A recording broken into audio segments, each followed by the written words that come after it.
regard, this is also essential for us. And in this regard, we are ready to share our experience of the international healthcare cooperation and the results of research efforts of the new biotechnological products. At the fifth forum, Cuba is also ready to present the practical expertise that we have. We have a regional development zone. It's a specially designated zone that can also become a part of the EU effort to expand regional multimodal logistics centers to enhance the volumes of trade, of economic cooperation with Latin America and Caribbean countries. And in this regard, the Union can also be useful because of the strategic location of Cuba and its ties with the regional countries. And it can help with developing the production sites, production infrastructure, this development zone in Mariel. Also, we can use the seaports that are also being developed by us.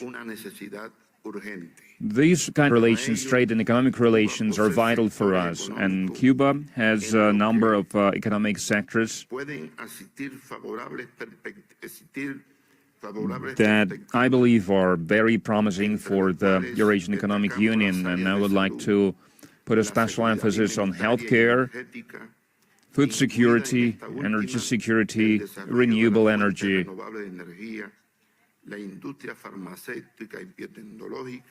pharmaceuticals, biotechnological industry, chemical industry, and also medical tourism. And we would love also to tap into the potential of the Eurasian Economic Union in the field of digitalization, artificial intelligence, e-commerce, and other fields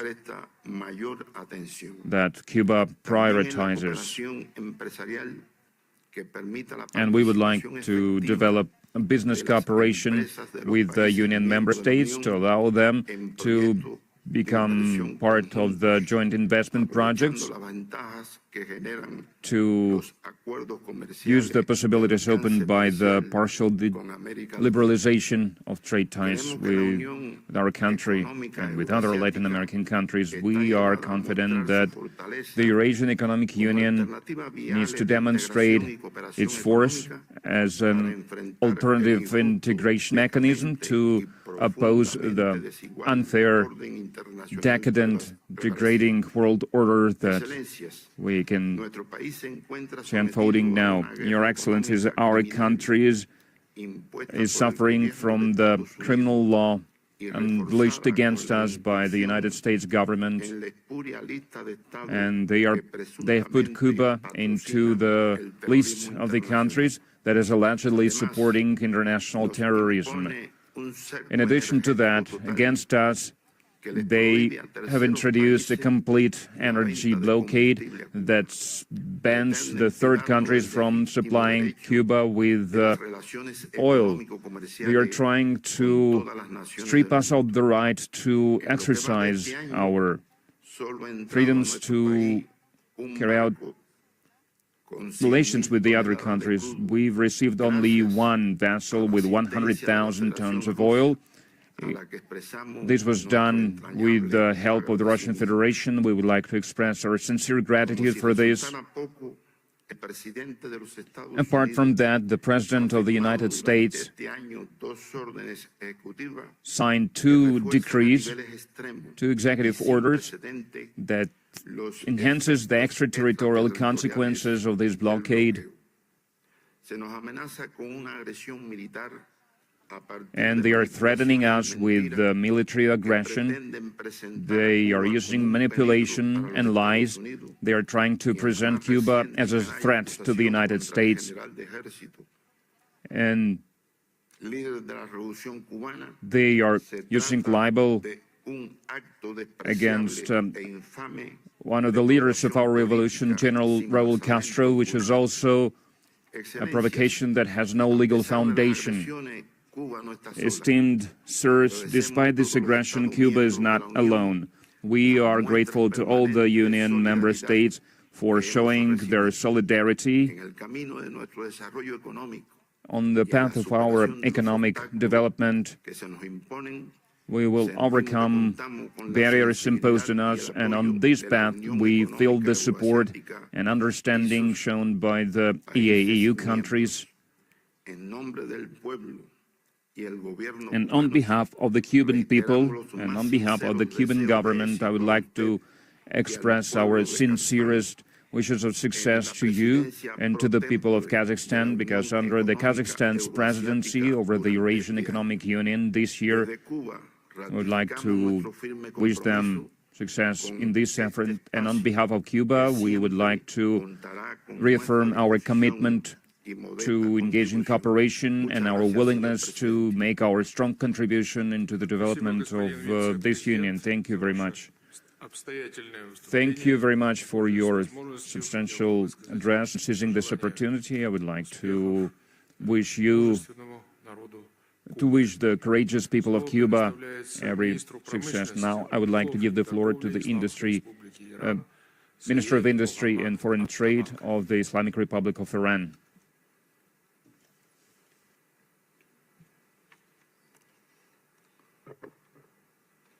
In the name of Allah the Merciful, Your Excellency, President Tokayev, Heads of State, Your Excellency, Mr. Sagantayev, distinguished participants, I would like to begin by expressing my gratitude to the distinguished President of Kazakhstan, Kassym-Jomart Tokayev, for the organization of this high-level meeting, and Mr. Bakijan Sagantayev and their colleagues from the Eurasian Economic Commission for their work to organize and prepare this meeting.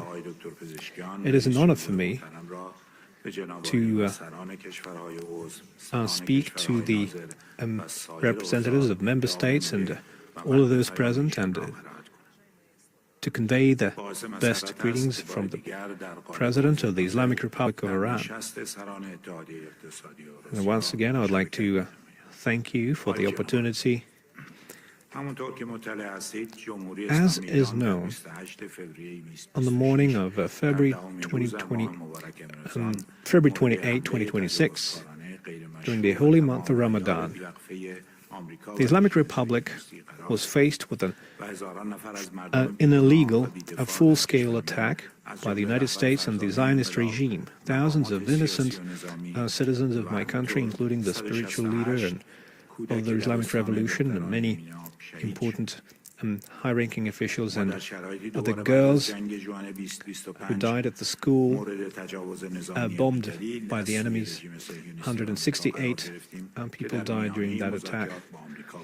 This is the second time since 2025 when we were attacked during negotiations with the United States.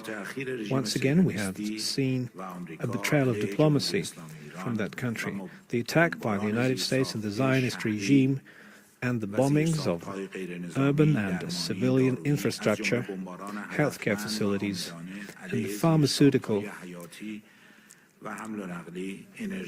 sites, as well as vital transport and logistics hubs that led to the destruction of infrastructure, not just a war crime against the Iranian people, but have also disrupted manufacturing and export processes and destabilized supply chains across the entire region,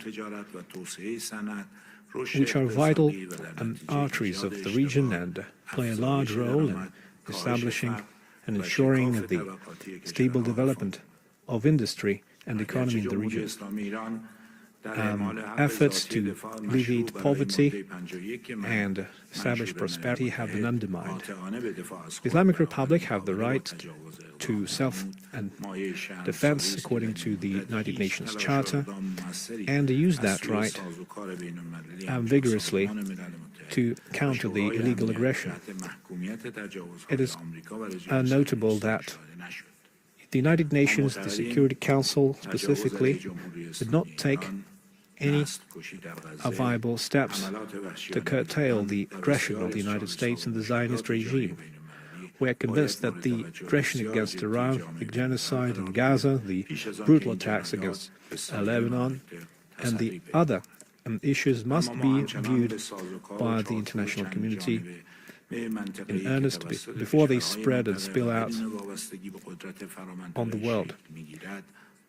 Iran continues to believe that the international and organizations and associations shaped by countries in the region and do not depend on external powers must play a key role in development, and this is the key to prosperity. We also strive to be a reliable member of international cooperation, taking active part in the G8 Cooperation Dialogue Forum, Indian Ocean, the SEO. And all of this clearly demonstrates that Iran is a reliable international partner. The EAU certainly takes a special place in the foreign policy and the diplomacy of the Islamic Republic. The free trade agreements that we have in place and the observer status accorded to Iran are a testament to the productive participation of our country in this important integration association, this vital region. We have come together to outline the prospects and to take stock of the development so far. Iran is firmly committed, together with the EAU countries, to expand the strategic cooperation in various spheres, such as developing industry, energy, transport, and new technologies. Colleagues, more than a year ago, the free trade agreement between the EAU and Iran was launched. This agreement laid the groundwork for Iran and member states to engage in efforts to improve and increase mutual trade, and has already yielded results. I am confident that our trade and economic potential is much higher than progress achieved so far, and that the growth will continue, and that we will witness a real breakthrough in mutual trade. This will lead to the creation of a new infrastructure and particularly the creation of mechanisms for independent payment and mutual settlements. Iran believes that an independent international payment system is vital to protect the organization from illegitimate and illegal sanctions from third states that have already targeted some of the members of the Union. Despite two illegal wars perpetrated by the United States and the Zionist regime, Iran is taking part in EU summit meetings and industrial and cooperation meetings. Our colleagues, the Minister of Mines and Trade, met with his counterpart from the EU, and they have planned a new discussion on the current challenges and plans. Iran's participation at EU events at the highest level demonstrates our firm commitment to expanding trade and economic relations with all 5 members of the Union, as well as the observer states. Distinguished participants, as I already noted, the cooperation between our country and EAU countries is a part of a long-term strategy to strengthen the region by strengthening national sovereignty, developing trade, sharing technologies, bolstering industrial development, expanding banking and financial infrastructure, and strengthening people-to-people ties between our nations. At the national and historical, our closeness and our togetherness, we can lay a foundation for a new stage of integration, and a new quality of integration. Let us look far beyond the present moment and pave the way to our nations to better prosperity through mutual trust. In conclusion, I would like to wish success to this important meeting and to wish good health and great prospects and to all of the people living in your countries. Thank you. Thank you for your interesting and substantive statement. I'll use this opportunity to express my condolences with regard to the numerous victims. First of all, the civilians and the Iranian leadership and the actions taken against your country. Colleagues, we have concluded our debate. Now, I would like to give the floor to Chairman of the Board, Bakhtiar Sagantayev, please. Thank you, President Tokayev, esteemed members of the Supreme Council. We have 18 items on our agenda. Some of those items you discussed during the narrow format meeting, and we suggest to sign a protocol on introducing amendments to the EU agreement on non-proliferation and on the customs fees, and the protocol on amendments for the EU agreement in terms of financial support for the investment projects in the agrarian and industrial complex, and on amendments on the criminal and administrative liability for the violations of the customs code. And we are providing you the report on annual activities of the EAU and liberalization of the service market. All the documents are ready to be signed. If you have no objections, please make the relevant decision. I believe that there are no comments, there are no questions in this regard, so I suggest we start with the signing procedure, please.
Called microdrum.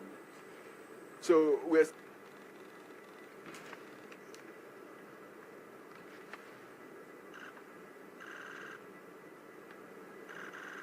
voiceover art, and I'm seeing